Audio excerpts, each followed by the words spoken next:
आलोक जी, शुरुआत आपसे। आलोक जी, प्रधानमंत्री ने अनुराग ठाकुर का बयान शेयर किया तो आपने उन्हीं के खिलाफ अविश्वास प्रस्ताव लाने का फैसला कर लिया, ऐसा क्यों? हाँ, विशेषाधिकार, माफ करिए। हाँ, देश के प्रधानमंत्री के पास इतने देश की समस्याएं हैं, उनके ऊपर ध्यान देने की बजाय वो जिस तरह से एक सांसद ने अभद्र भाषा और अभद्र टिप्पणी करने का जो काम किया संसद के अंदर, देश के प्रधानमंत्री उसी को आगे बढ़ाना चाहते हैं। और ये देश के प्रधानमंत्री की हमेशा से मानसिकता रही है कि वो इस तरह की चीजों को हमेशा से प्रमोट करते आए। तो ये कोई नई बात नहीं है, उनके लिए भी नहीं है और देश के लिए भी नहीं। चाहे वो गुजरात में थे तब भी और अब हैं तब भी। अब बात आती है दूसरा जो आपका आज का राष्ट्र की बात का सवाल है कि क्या हमारे पक्ष में माहौल है कि नहीं। मैं उसका भी उत्तर देना चाहूंगा कि पूरी तरह से पक्ष में, और पक्ष में इस तरह से है कि इस बार की भी जो सरकार है वो हथियाई हुई सरकार है। उसमें तमाम जांच एजेंसियां, इलेक्शन कमीशन, मीडिया के एक बहुत बड़े वर्ग और तमाम इन चीजों का हाथ रहा है। और एक गुब्बारा जो फूला हुआ था, वो गुब्बारा फूला जो था उसकी वजह से जनता ने इनको वोट किया। और अभी भी लगभग 150 से ज्यादा सीटों के ऊपर मीडिया के माध्यम से पता चल रहा है कि तमाम जगह पर वोट परसेंटेज ज्यादा निकली, कम निकली, एडीआर की कोई रिपोर्ट है, तमाम चीजें चल रही हैं। तो उससे स्पष्ट होता है कि कहीं ना कहीं उसमें भी बहुत सारे प्रश्न चिन्ह। और अगर जब प्रश्न चिन्ह हैं और तमाम जांच एजेंसियां और मोदी जी का गुब्बारा, बनारस में मोदी जी की जो हालत है, वो सब अगर देखें आज हम, और वोट किस तरह से कहां पर शिफ्ट हुआ है, किस तरह से अलायंस पार्टनर आज हो रहे हैं, आज मोदी जी को कहा 400 पार की बात की 240 पे रुके।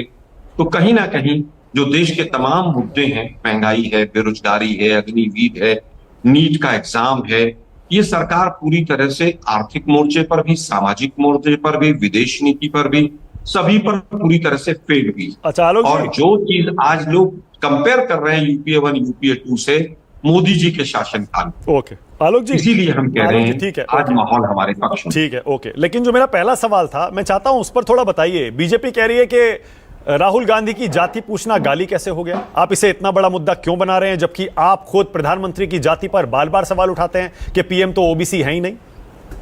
देखिए, जाति होना और किसी कास्ट सर्टिफिकेट पे या किसी जाति को कब कास्ट में सबमिट किया गया, इन दोनों चीजों में फर्क। आप किसी को कहें कि भाई आपका शेड्यूल कास्ट का सर्टिफिकेट जो है वो कब बना, कैसे बना, उस पर आप बात करें, डिस्कशन करें, वो कहीं पर भी गलत नहीं। लेकिन आप एक अनुसूचित जाति और अनुसूचित जनजाति के व्यक्ति को अगर उस तरह से संबोधित करते हैं तो वो जाति सूचक माना जाता है। और संसद के अंदर अगर एक सांसदों की भी वहां पर अगर जातियों की बात इस तरह से होने लगेगी तो स्वाभाविक। और जाति क्या है राहुल गांधी जी की और गांधी फैमिली की? उनकी जाति बलिदान है। अगर कहीं पर जातिगत जनगणना कराई जाएगी तो राहुल गांधी जी भी अपनी जाति दिखेंगे, अनुराग ठाकुर जी को भी पता चलेगा।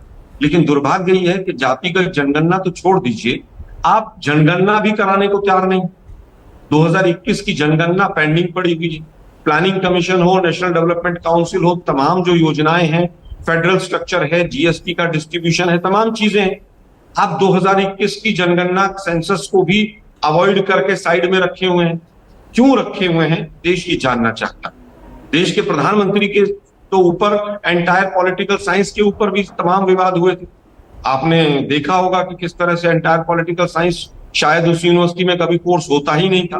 तो क्या देश के प्रधानमंत्री से सवाल नहीं पूछे जाने चाहिए? और सवाल भी तब पूछे गए जातिगत या ओबीसी में उनकी जाति आती है कि नहीं, जब उन्होंने पीठ थपथपा के कहा, और आज भी वो कहते हैं कि देश को एक ओबीसी प्रधानमंत्री मिला। हम तो सोचते थे शायद बीजेपी ने उनके गुणों के कारण, वैसे तो गुण क्या है उनके हिंदू मुस्लिम के अलावा हम देश को नहीं पता चला आज अभी तक, लेकिन हमने तो सोचा शायद बीजेपी ने कोई सुपीरियरिटी, कोई चीज अच्छी देखी होगी तब उनको पीएम कैंडिडेट बनाया होगा। लेकिन केवल ओबीसी हैं, जाति के आधार पर उनको कैंडिडेट बनाया गया, ये भी देश का दुर्भाग्य है। अच्छा, ओके।